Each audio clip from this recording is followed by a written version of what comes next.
আমার কাছে মনে হচ্ছে এইটা লাইক স্টেকের মধ্যে আছে, বিকজ এটা এত সুন্দর। মানে আমার কাছে ফিল হচ্ছে এটা মানে কোন একটা জর্জেটের উপরে খুব সুন্দর করে লাইক হাইলাইটার অ্যাড করে দিয়েছে, বাট না এটা কিন্তু উঠবে না ওয়াশের পরেও, কিন্তু এই শাইনি যে ভাইবটা আছে সেটা কিন্তু থেকেই যাবে। বাট আমি অলওয়েজ এই ব্যাপারটা বলি, এই টাইপের শাড়িগুলো আপনাকে যত্ন করে পরা ভালো। এই শাড়িটা আপনাদের উচিত আমার কাছে যেটা মনে হয় একটু ড্রাই ওয়াশ করা, বিকজ এগুলো আমাদের র্যান্ডম যেভাবে আমরা পানি দিয়ে বাসায় ওয়াশ করছি ওভাবে ওয়াশ করলে কিন্তু শাড়িগুলো কিছুটা হলেও ড্যামেজ হয়। সো ওইটা থেকে বেটার আমরা যখন এই ধরনের শাড়িগুলো একদম ড্রাই ওয়াশ করি তখন শাড়িটা দেখবেন আপনি 10 থেকে 15 বছর পরেও সেম একটা লুক দিচ্ছে, সেম একটা সৌন্দর্য দিচ্ছে। হ্যাঁ, সো এই বিষয়টা কিন্তু আমাদের সবার মাথায় রাখা উচিত। কারণ এইটা হচ্ছে আমাদের শাড়িটা ভীষণ চমৎকার একটা শাড়ি, কালার অ্যান্ড এভরিথিং।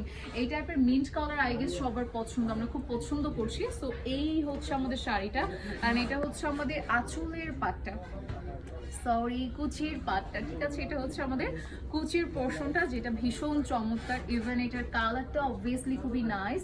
একই সাথে আমাদের ব্লাউজে কিন্তু মানে